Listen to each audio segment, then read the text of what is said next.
Pois bem, a gente vai conversar hoje aqui com a doutora Thalita Martinelli. Ela é ginecologista, obstetra, é especialista em endoscopia ginecológica. Vamos conhecer um pouquinho mais sobre o cenário desta doença aqui no estado de Rondônia, no Brasil como um todo, como que a gente pode ter ações preventivas com relação à mesma também. Doutora, muito boa tarde, bem-vinda à Band, satisfação tê-la aqui conosco. Boa tarde, Adilson, boa tarde a todos que estão nos assistindo. É um prazer estar aqui conversando com vocês. Doutora, a gente tem números que preocupam de pessoas que hoje têm esse tipo de problema, que é justamente o câncer de colo de útero aqui na região norte? De acordo com o Instituto Nacional do Câncer, o INCA, o câncer de colo de útero ele é considerado o tipo de câncer mais incidente, o terceiro tipo de câncer mais incidente entre mulheres no Brasil. E para o ano de 2023 foram estimados cerca de 17 mil novos casos de câncer de colo de útero. Quando a gente analisa as regiões separadamente, o câncer de colo de útero é o segundo mais incidente na região norte. E é na nossa região que temos a maior taxa de mortalidade do país. Representa a primeira causa de óbito de câncer feminino na nossa região. Então, assim, é algo para a gente se preocupar bastante. Certo. Esse é um tipo de doença que ela é silenciosa. Como é que se manifesta? Somente através de exames rotineiros? Enfim, doutora, porque a gente ouve muito falar, mas a gente não tem muito assim, o conhecimento de como saber agir para, de repente, se prevenir disso. Então, o câncer de colo de útero ele é causado pelo papiloma vírus humano, né, mais conhecido como HPV.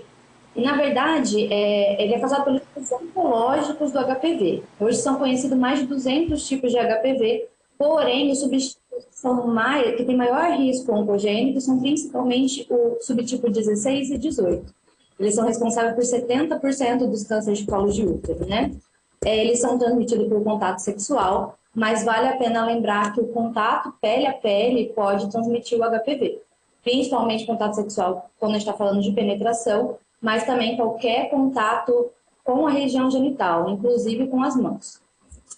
Pensando no rastreamento, né, como rastrear essa doença, o exame de Papa Nicolau, também conhecido como exame preventivo, ele é um exame de rastreamento de câncer de colo de útero e ele é indicado para a população-alvo de mulheres entre 25 e 64 anos, que têm ou já tiveram atividade sexual. O que aconteceu nos últimos anos é que, devido à pandemia, né, no ano de 2020, a gente teve uma redução drástica do número de exames feitos, né, devido à pandemia. Em 2021, 2022, teve um ligeiro aumento do número de exames em relação ao ano de 2020, mas ainda inferior ao número de exames que eram anteriormente realizados, né, nos anos antes da pandemia. Doutora, além da questão dos cuidados, principalmente com a relação sexual, por exemplo, a vacina é também uma das principais alternativas de ação preventiva com relação ao combate a esse problema? Com certeza, né? A vacina do HPV, ela continua sendo uma medida preventiva, de prevenção essencial. Ela protege contra um dos principais tipos de HPV relacionados ao câncer, inclusive os subtipos que eu falei, o 16 e o 18. Ela é aplicada na rede pública, em meninos e meninas de 9 a 14 anos, e o objetivo é proteger essas crianças do contato com HPV, antes do início da vida sexual, né? Porém, mesmo nas mulheres vacinadas, o exame preventivo, o exame de Papa Nicolau, ele continua sendo o exame de rastreamento para câncer de colo do útero. Perfeito. Tem uma idade específica, doutora, que isso pode se manifestar na pessoa? Ou é a partir do momento que se tem a relação sexual, quando a pessoa está ativa, ou independente da relação, pode ser que haja também o contágio? Não, a gente começa ali o rastreio a partir do momento que a paciente tem contato sexual, mas a população-alvo é em mulheres de 25 a 64 anos.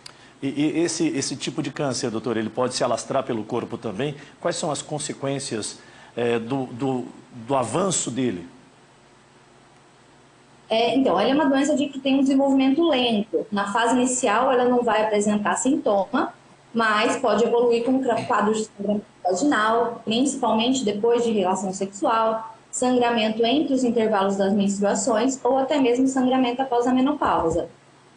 Outro sinal também que a gente precisa ficar atento é o corrimento vaginal de cor escura, com mau cheiro, né? Agora, em casos mais avançados da doença, a mulher ela pode sim sentir dor abdominal associada a queixas urinárias ou intestinal, mas daí já é num quadro mais avançado.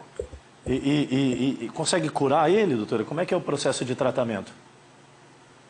Então, quando a gente pensa em tratamento, primeiro a gente precisa dividir, né, essas lesões entre lesão de alto grau de malignidade e de baixo grau de malignidade.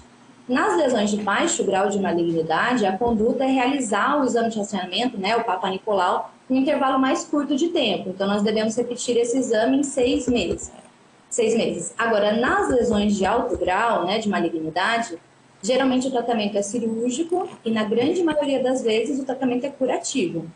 O procedimento cirúrgico ele consiste na retirada de um fragmento do colo uterino em formato de cone, e daí que vem o seu nome, né? Nós chamamos de conização esse procedimento.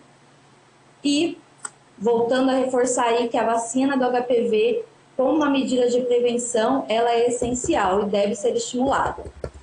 Ótimo, estou conversando um pouco aqui com a doutora Thalita Martinelli, é ginecologista, obstetra, especialista em endoscopia ginecológica. É mais uma das grandes profissionais que atuam no Complexo Hospitalar Central, um grande parceiro aqui da Band e também da comunidade, porque semanalmente nós temos um convidado que traz, inclusive, informações como orientação preventiva para a população, porque a saúde se faz também com ações preventivas. Em termos tecnológicos, avanços do tratamento, hoje nós estamos assim... aqui em Rondônia, principalmente, doutora, com todas as condições dos grandes centros para tratamentos desse tipo de patologia? Com certeza. Primeiro porque é um exame de rastreio que a gente tem disponível na rede pública, né? A gente consegue fazer a detecção precoce dessas pacientes, porém, é muito importante que esse diagnóstico seja feito o mais precoce possível. Então, essas mulheres elas precisam ser orientadas na necessidade de consultar um ginecologista periodicamente, fazer o exame de rastreio, né, o exame de Papa Nicolau, como forma de identificar essas lesões ainda na fase pré-maligna. Então, quanto mais precocemente a gente identifica essas lesões, mais fácil é, vamos dizer assim, o tratamento, né? A eficácia do tratamento se dá muito também pelo estágio do avanço da doença. Isso, acho que basicamente é uma regra que a gente sabe que é necessário diagnosticar o quanto antes, mas ainda existe muito um estigma de que, olha, principalmente quando é em região do corpo um pouco mais delicada, as pessoas não querem se expor, entre aspas, e que é um grande erro, porque você acaba deixando de combater o mal pela raiz. Até falando de forma bem popular. Ô, doutora Thalita, muito obrigado pelas informações. Se quiser complementar com mais alguma orientação para a audiência, fique à vontade. E o espaço está sempre aberto aqui, tá bom? Obrigada pela oportunidade. É sempre bom compartilhar, né, nosso conhecimento, informar, principalmente as mulheres, sobre esse exame que é tão simples de realizar, tão fácil, né, e que pode evitar aí tantas complicações na vida. Muito bem, mais uma vez agradeço a doutora e a todos os profissionais lá do Complexo Hospitalar Central. Sempre é bom falar de saúde.